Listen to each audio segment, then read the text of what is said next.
Hello, art historians, and welcome to our first lecture over this unit, which we're going to call the Art of Imperialism. And what I mean by that is the art of Africa and North America, and would have been Oceania, but for this unit, because of the quarantine, we're going to leave Oceania out. But these are parts of the world that we haven't previously spoken about, and we've really only talked about North Africa and really South America and Latin America. But now we're going to be talking about these areas that once Europe enters their industrial revolution and has this need to go out and get more resources and more markets and more people, they're going to interact with these cultures a lot more. And by interacting with them, of course, we're also going to see an impact on the art of these areas. So it is really important when we look at the art of imperialism with Africa and North America to understand how big imperialism is going to play a role in this. We've already kind of seen this a little bit with Gauguin and his reaction to the fact that Tahiti, in his mind, was this perfect, uncorrupt paradise that had not yet been touched by the evils of Western society. But that's going to change very quickly because the Industrial Revolution, which is going to start in Britain, that we see the Romanticists react to so strongly, is going to quickly spread throughout Europe. And when that happens, all of a sudden, industry creates need. You need more places to sell your product. You need more raw materials like cotton. You need things to work with your machines like palm oil. You have all these people moving from farms into the city to work. So you're going to need food to feed those people. And you're going to need places to sell these goods that you make in addition to workers to make them. And you have a limited resource for all of those things in Europe. So we start to see countries like starting with Britain, who's going to be the leading imperialist nation, and other nations after that, like France and Germany, are going to start spreading out and taking over other places in one way or another so that they control the resources they need to get from them. So one of these areas in particular is definitely going to be Africa, because Africa, in terms of natural resources, had hit the geographical jackpot. It had pretty much everything these places needed, like rubber and palm oil and ink and all of these really good resources. So Africa is going to be a really big draw for these industrial nations. So we've seen imperialism before. We've seen it whenever, but they didn't really call it imperialism because it's not like when they conquered the Americas, they were going there to conquer it. They ran into those areas and it just kind of happened, if you will. So wave one of imperialism, which call it what you will, was when Columbus ran into the Americas on his way to find a route to India, and that area was kind of colonized by the Americas, or excuse me, by the Europeans. But now, wave two of imperialism, the imperialism we're talking about now that takes place after the Industrial Revolution, is much more deliberate. All right, these places in Europe had an agenda. They knew where they were going, they knew why they were going there, and they were very aware that there were people already there doing their own things. And when they do this, they do it with the full intent of monopolizing the resources in these areas by either physically living there and controlling the native people, or working with natives there by providing them with guns and weapons and all kinds of goodies in exchange for, hey, you're going to get us the resources we want. You're going to sell to only us. And therefore, we will give you what you need to be superior over these other tribes that you fight with. And one of the reasons they needed the labor in Africa, it wasn't just the resources they needed, they also needed the labor because Britain and other European countries had outlawed slavery. Britain, one of the reasons being because they thought that if they did, then they could point fingers at America, who had just broken free from them, and say, oh, look, the Americans are awful. They're still using slavery. They should end it, because they knew if America ended slavery, it would really hurt them economically. But that's neither here nor there. The fact is, the European countries had ended the slave trade. So as a result of that, they were going to need workers. And in their opinion, this was just another way to enslave the people of Africa without actually calling it slavery. So the Industrial Revolution is actually going to not only cause the need for imperialism, but it's going to make it very possible. Because now there is better technology. They have better steamships where they can travel much farther distances and haul back much more cargo instead of just relying on the wind. They can actually go down the Nile, which runs south to north, which is a difficult current. They had much better technology like machine guns, which could easily take out the natives. Not that they needed a whole lot better technology. These people were bringing knives to a gunfight anyway. But one of the biggest things that allowed them to actually go into Africa instead of just being on the coast where they had been before was the fact that because of the Industrial Revolution, some chemicals from the Industrial Revolution had helped to develop new medicines like quinine, which could treat malaria, which typically would kill somebody from Europe. But now that there was treatment for things like malaria and vaccines, they could go into Africa and be physically protected. So what we're going to see is this age of imperialism going after Africa. And in a way, what was happening in North America was the same thing because America had gained the Louisiana territories. We were working our way all the way west to the Pacific coast. And there were people here, just like there were people in Africa. There were Native Americans who were here. And what the Americans did is they worked their way west. They were taking over the land of people that were already settled here, which therefore is imperialism. And the same thing is going to happen over here in this part of the world as well. Now, this is going to be a two-way street. All right. So, one of the things that I really like to point out to my students is that there's this idea of people who the Europeans, when they first showed up to Africa, looked at African art and kind of viewed it as unchanging and very similar. It was African art, like just as a whole for the entire continent. But that's not actually the case. There are thousands of tribes in Africa, and artworks can look completely different from tribe to tribe with some similarities that are there, all right?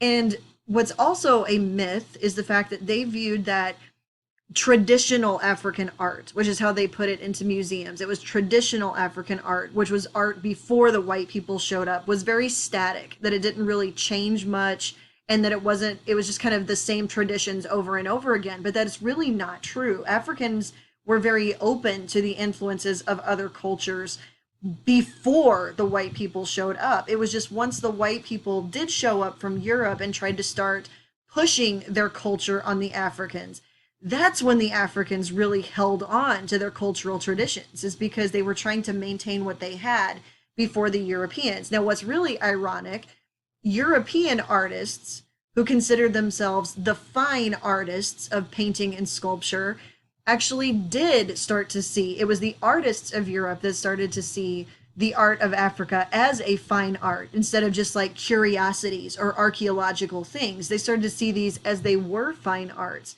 And artists like Picasso, who you guys are seeing here, this is a work of Picasso that we're going to study, were very influenced by the fact that these African artists were almost so advanced, they didn't need to make things look naturalistic. It was realistically stylized, but they didn't feel the need to do that because African art is based much more on an idea than it is on an actual object. It's all very symbolic and representative. Just to show you here, these are by Andre Durain, which are two sculptures from France. And he was very influenced by the fact that African art was broken down to basically realistic stylization, where it didn't have to look natural. Just kind of like how artists were doing in Europe at the time. These guys were very inspired by what African art was doing. So a couple things about African art. We know that art began in Africa. Why do we know that? Because we know human life began in Africa. The Apollo 11 stones that we studied at the very beginning of the year are the oldest artwork that we have, which shows that if it's the oldest artwork, that would make sense that human life began there as well. We saw it with the Running Horn Woman as well, that there was advanced art going on in Africa.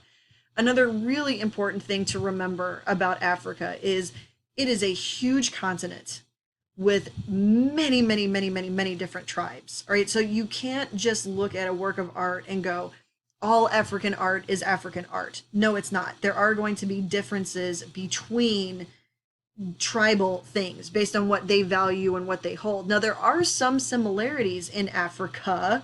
In fact, there was a migration that occurred very, very early in African history called the Bantu migration, where this tribe kind of worked its way south of the Sahara Desert and kind of took over some of those tribes and spread those languages as they went.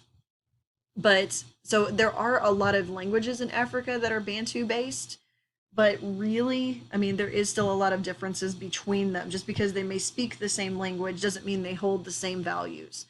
In African art, one thing that is very important is the idea of fertility. That is very, very big, and the cycle of life, because there isn't a whole lot of available farmland in Africa. So, this idea of animism and animated spirits, and that the actual medium, what a subject is made of, has meaning as a way to encourage fertility and regrowth and relife.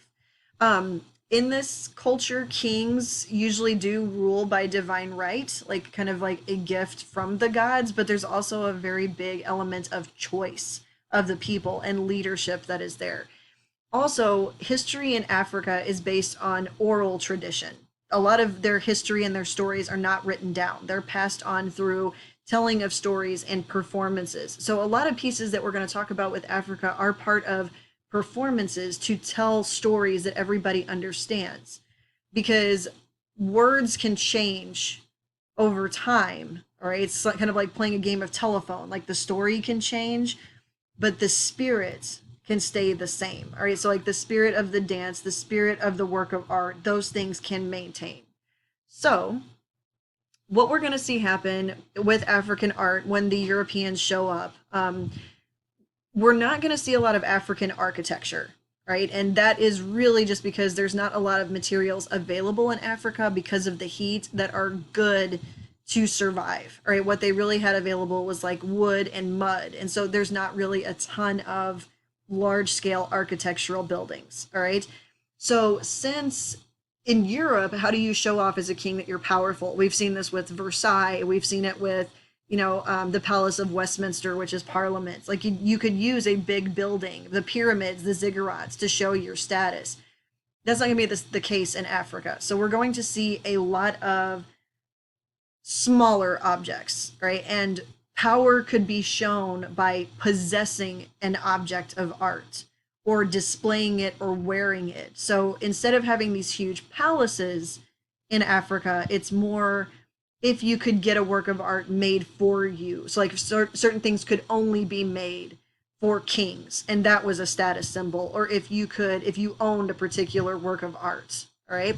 African art, and this is really important, is very active. It's very functional. There's really nothing that we're going to see in African art that's just decorative, right? It's just an object that was created. That's not going to be the case. It's very functional. Like Rodin's Burgers of Calais, yes, it had a meaning, but that was meant to be looked at. It didn't really serve an actual like physical function. A lot of African art with the masks that are meant to be worn in a ceremony, or the Bayeri that we're going to talk about, which was to protect the relics of ancestors. All right. So please understand this, that African art is meant to do something typically. It's not meant to just be looked at. Right. Everything has a purpose, everything has a meaning. It shows status, it can identify cultures, it shows ancestral, lineage. A lot of it is meant to be part of some kind of process or ceremony at the time. This is also another one. This is why a lot of people in Europe thought that African art, when they first came across it, was very primitive, and they called it traditional, like basically like before Europeans showed up. Because African art, they don't view naturalism as important. Okay, to them, it's the idea of leadership and not a particular leader, right? It's the values that that person possesses. It's not about a particular woman like the Venus of Urbino. It's the beauty of what womanhood is, or being a mother, or being an ancestor. So they don't need to worry about things being naturalistic photo quality because they're not representative of a specific person typically. They're representative of a bigger idea, right? Or a value of something. They don't feel that it needs to look or represent something naturally. So a lot of people in Europe looked at African art and were like, man, these people, look at them, they can only use basic shapes. They can't even really make fine art. When in actuality, it takes a lot more intelligence to create a work of art that is symbolic of something.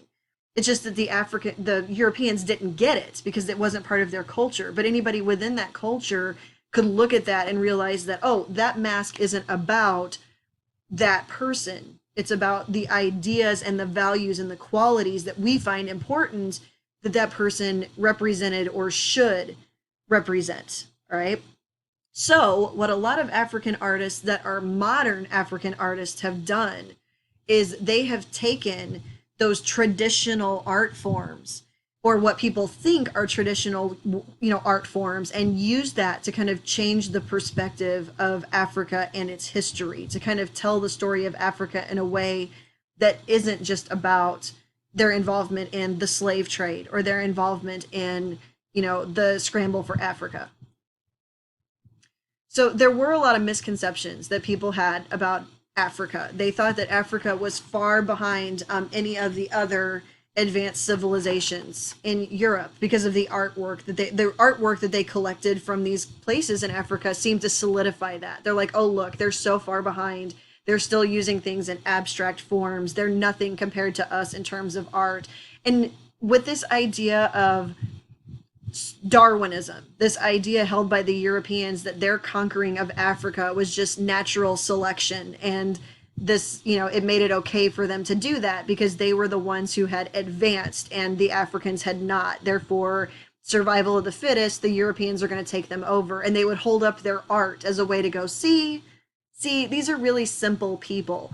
That is so not the case at all. Again, I think it's Europeans needed a picture of something in perfect natural detail to get it. And they rebelled against anything that wasn't extremely naturalistic like Manet. Whereas in Africa, it was not naturalistic. It was much more intelligent and thought out as an idea what this artwork represented. So it didn't need to be naturalistic because it's an idea or a concept. We also know that Africa had places where there were really large kingdoms going on.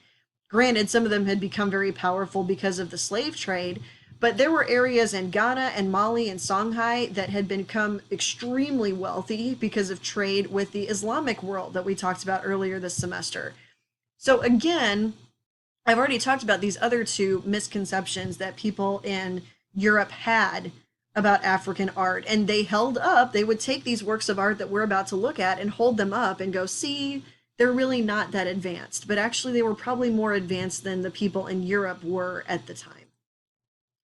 So I do want to make this point that they say African art wasn't dynamic, it wasn't changing, it didn't do much over time, it wasn't fluid, I guess you could say.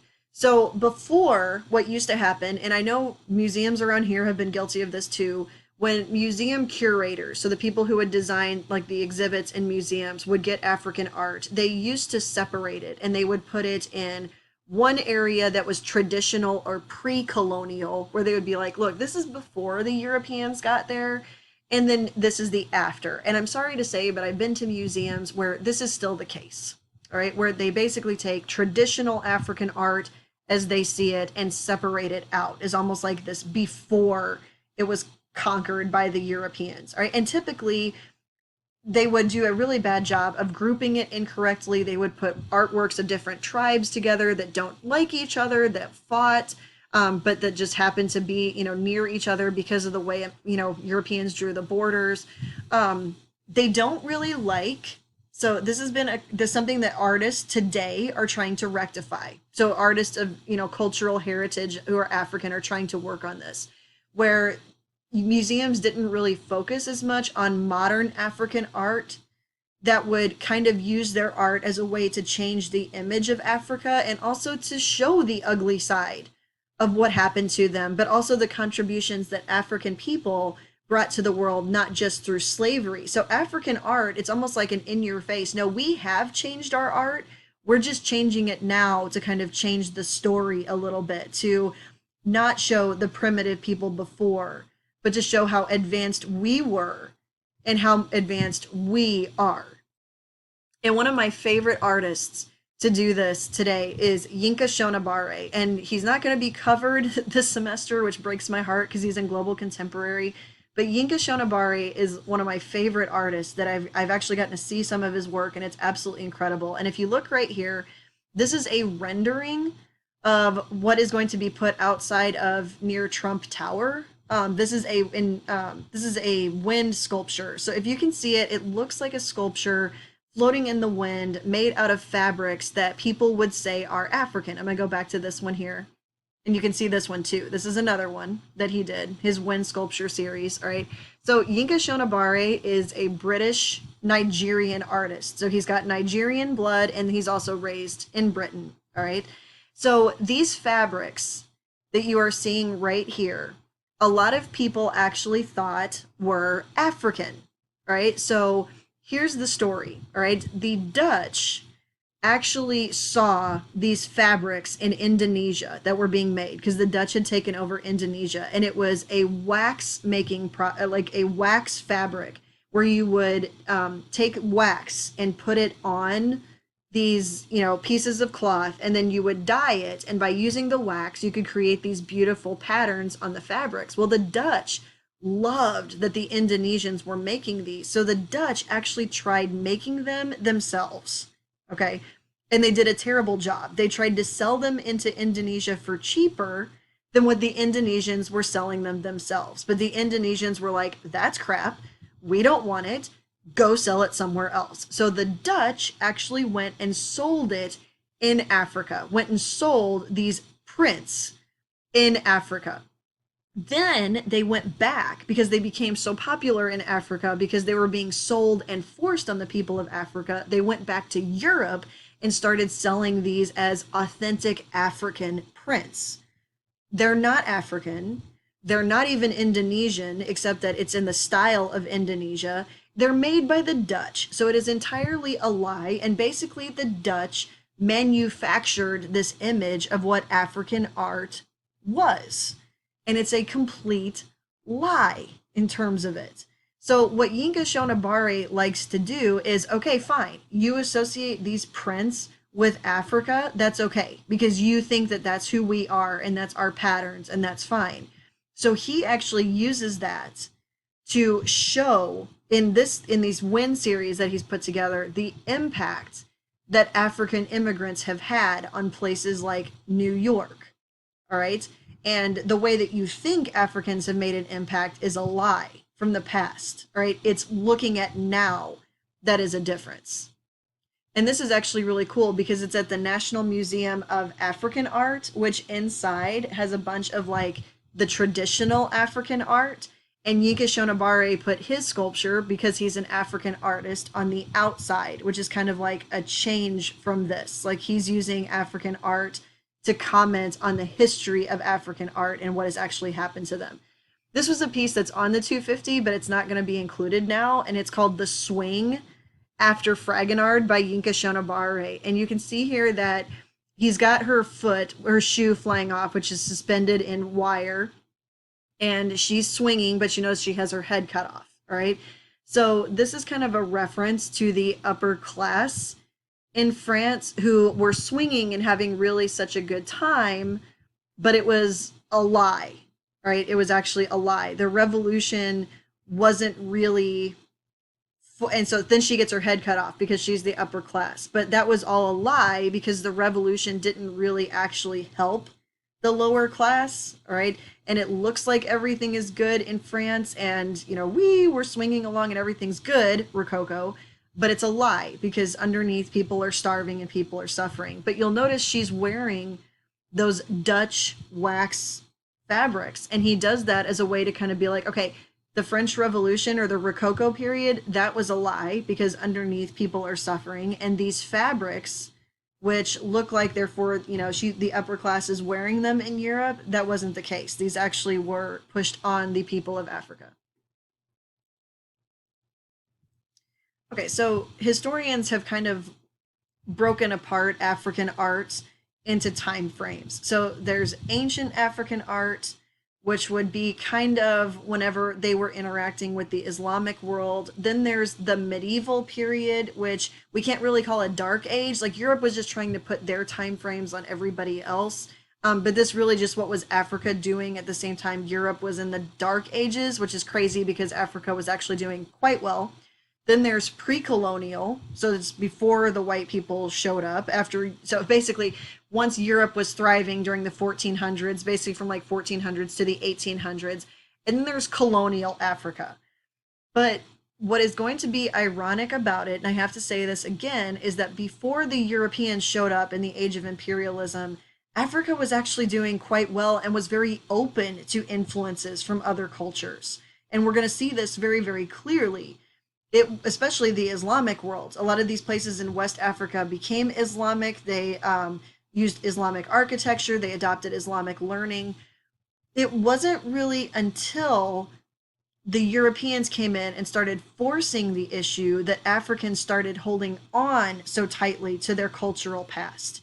They may have actually adopted from Europe, but at this point they didn't because they were rebelling against them. Okay, so very important for you guys to remember that African art is, we can't just lump it into the art of Africa, right? We can't do that because doing that basically puts Africa in just this one place instead of acknowledging that it is a very diverse area with very different cultures, very different things. Like even just two masks that may look the same, the markings, the tattoos, the cuts into the wood may have very different meanings for different tribal, cultures and ideas that they represent. All right, but one commonality in African art that we're going to see is that it is very much representational of an idea of value. So when we look at, for example, the figures of rulers, a lot of the times there's only one thing that signifies who they are, and that might just be one simple marking. The rest of it is an idea of what kind of ruler they should be or what kind of ruler they are. It's representative of an idea of value, a custom, typically used in some kind of ceremony or telling of a story, not necessarily just made to be looked at. All right. So a really good way to do this, right, as we look at it, is every piece of African art that we're going to study was chosen by the people who write the AP art history for a curriculum. They were trying to show you something about or prove these things about African art in some way with these pieces that they were looking at it. So what have we talked about in these lectures that you can see showing up in these pieces of art? All right. So we're going to stop there. And before we move on to the newer pieces, we're going to take a look back at ancient African art, whenever Africa was very open to outsiders, especially the Islamic traders who were coming in, and how being involved in trade made Africa very, very wealthy and very successful during that time.